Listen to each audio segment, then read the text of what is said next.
भगवान श्री राम को स्मरण करते हुए आइए आरंभ करते हैं 39वें दोहे का। ज्यों करी कष्ट जाई पुनि कोई,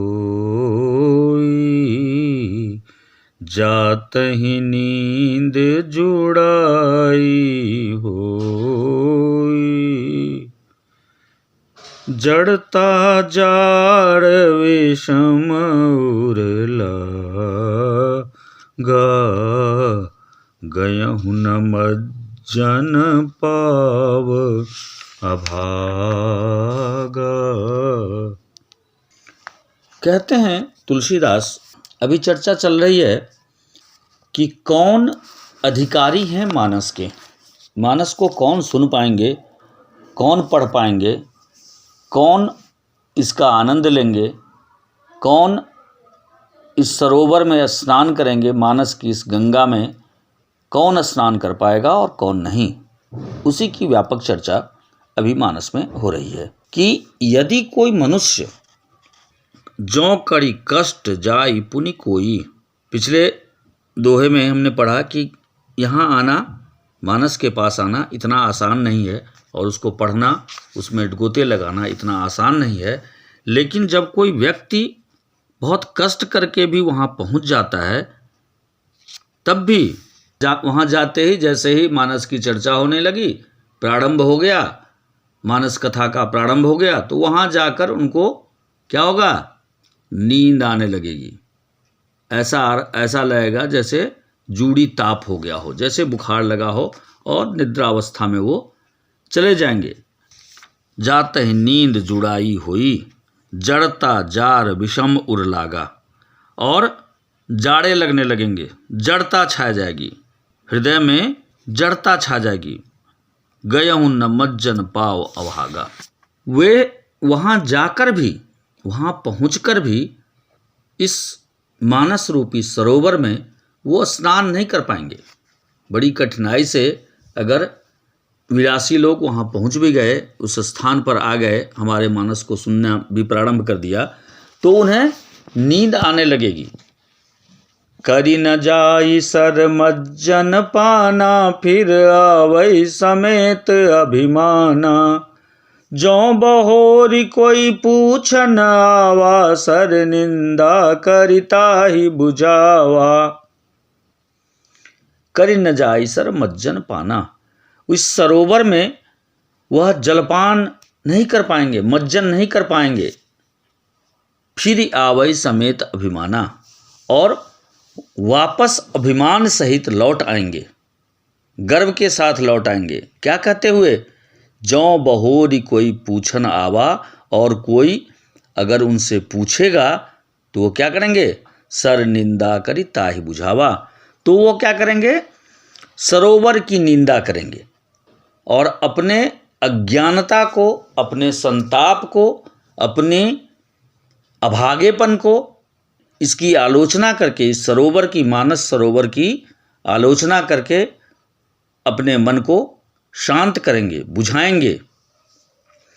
सकल विघ्न व्यापहि नहीं तेहि, राम सुकृपा बिलोकहि जेहि। सोई सादर सर मज्जनु करई, महाघोर तय ताप न जरई। ये सारे विघ्न उनको नहीं व्यापते जिन्हें श्री राम जी की सुंदर कृपा, राम सुकृपा बिलोकहि जेहि, जिन पर राम की कृपा है, यह व्याधि, यह समस्या, यह नींद, यह जड़ता उनमें नहीं आती। सकल विघ्न व्यापहि नहीं तेहि, राम सुकृपा बिलोकहि जेहि। सोई सादर सर मज्जनु करई। वो ऐसे मनुष्य जिन पर राम की कृपा है, वे आदर सहित यहाँ पर मज्जन करेंगे, अर्थात मानस का आनंद लेंगे। महाघोर त्रय ताप न जड़ई, और वे महान भयानक, घोर भयानक, भयानक त्रिताप से कभी नहीं जलेंगे। ताप, संसार में 3 ही प्रकार के ताप हैं। इन्हीं तापों से हम जीवन भर परेशान रहते हैं। ये 3 ताप जो हैं वो कौन से हैं? दैहिक, दैविक, भौतिक। ये 3 ही ताप हैं। दैहिक अर्थात हमारे शरीर में समस्याएं, शरीर की समस्याएं, शारीरिक समस्या, रोग, दुख, भय। दैविक ईश्वर की ओर से दिए गए परीक्षा में डालना हमें। और भौतिक, जो वस्तुएं, भौतिक वस्तुओं की आवश्यकता हमें होती है, उसका अनुपलब्ध होना। कहा गया है दैहिक, दैविक, भौतिक तापा, राम राज्य काहू नहीं व्यापा। तो ये महाघोर, बहुत कठिन जो ये त्रैताप है, उससे कभी जरेंगे ही नहीं। उस तरह की कोई परेशानी ना आपको दैहिक परेशानी होगी, न दैविक होगी, और न ही भौतिक वस्तुओं की कोई समस्या होगी।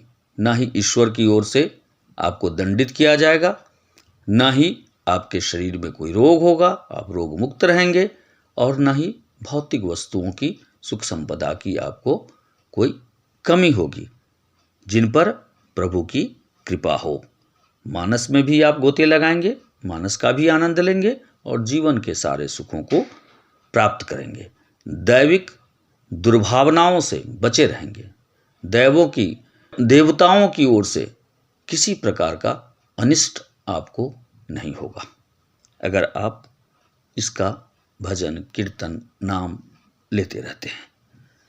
ते नर यह सर तजै न काऊ, जिनके राम चरण बल भाऊ। जो नहाई चह एहि सर भाई, सो सतसंग करऊ मन लाई। ते नर यह सर तजै न काऊ, जिनके राम चरण भर भाऊ। जिनका मन भगवान श्री राम के चरणों में लगा हुआ है, वह इसे तज कर, त्याग कर कहीं नहीं जाएंगे। ते नर यह सर तजै न काऊ। वैसे नर, वैसे मनुष्य इसका त्याग कर कहीं अन्यत्र नहीं जाएंगे। जो नहाई चह एहि सर भाई, सो सत्संग करहु मन लाई। इसीलिए ए भाई, ए बंधु, ओ मित्र, ओ सगे, ओ संबंधी, आप सभी अगर इस सरोवर में स्नान करना चाहते हैं तो सो सत्संग करो मन लाई। तो आप सत्संग मन से करें, पूरे मन से इसको सुने। असमानस मानस चख चाही, भई कवि बुद्धि विमल अवगाही। भयउ हृदय आनंद उछाऊ, उमगेउ प्रेम प्रमोद प्रबाहु। ऐसे मानस सरोवर को, असमानस मानस चखचाही, ऐसे मानस, ऐसे रामचरित मानस को अगर आप चखना चाहते हैं, स्वाद इसका लेना चाहते हैं, भई कवि बुद्धि विमल अवगाही, तो इसको जिसने भी, अगर आप चखना चाहते हैं या जिसने भी इसको चखना चाहा, तो उनके क्या हुए? भयउ हृदय आनंद उछाहु, उमगौ प्रेम प्रमोद प्रवाहु। भई कवि बुद्धि विमल अवगाही। उनकी बुद्धि कैसी हो गई? सुंदर हो गई, निर्मल हो गई। जिसने भी इस मानस को चखना चाहा, इसका स्वाद लेना चाहा, उनके हृदय में यह इच्छा जागी कि हम इसको पढ़ना चाहते हैं, सुनना चाहते हैं, सत्संग करना चाहते हैं। उनकी बुद्धि अपने आप ही निर्मल हो गई। भयउ हृदय आनंद उछाहु, उनके हृदय में आनंद का उछाह उठने लगा। उमगेउ प्रेम प्रमोद प्रवाहु, और प्रेम और आनंद का प्रवाह, अबाध प्रवाह उमड़ आया। चली सुभग कविता सरिता सो, राम विमल जस जल भरिता सो। सरजू नाम सुमंगल मूला, लोक वेद मत मंजुल कूला। चली सुभग कविता सरिता सो, उससे क्या हुआ? वह सुंदर कविता रूपी नदी जो है, यह जो मानस की नदी है, वह बह निकली। राम विमल जस जल भरिता सो, जिसमें श्री राम जी का निर्मल यश रूपी जल क्या है? भरा हुआ है। सरजू नाम सुमंगल मूला, और इस कविता रूपी नदी का नाम क्या है? यह सरयू नदी के समान है, जो संपूर्ण लोक वेद मत मंजुल कूला, जो संपूर्ण सुंदर मंगलों की जड़ हैं। लोक वेद मत में भी इसके दो लोकमत और वेद मत, लोकों के मत और वेदों के मत, इसके दो जो हैं लोक वेद मत मंजुल कूला, कूला मतलब कूल मतलब किनारा। तो ये जो सरयू नदी है, यह जो मानस नदी है, इस नदी के दो किनारे हैं। कौन कौन से? लोकमत और वेदमत। वेद में क्या कहा गया और लोगों ने क्या कहा, यही दो किनारे हैं जिसके बीच यह सरयू नदी और मानस प्रवाहित हो रहा है। नदी पुनीत सुमानस नंदन कलिमल तृण तरुमूल निकंदनी। यह सुंदर मानस सरोवर की कन्या क्या है?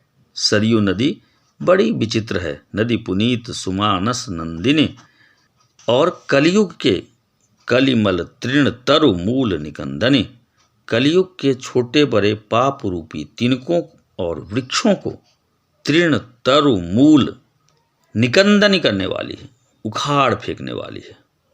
कलयुग के जो छोटे बड़े पाप हैं, तिनके हैं, बड़े वृक्ष हैं, इन सबों को ये सरयू नदी अर्थात मानस और सरयू नदी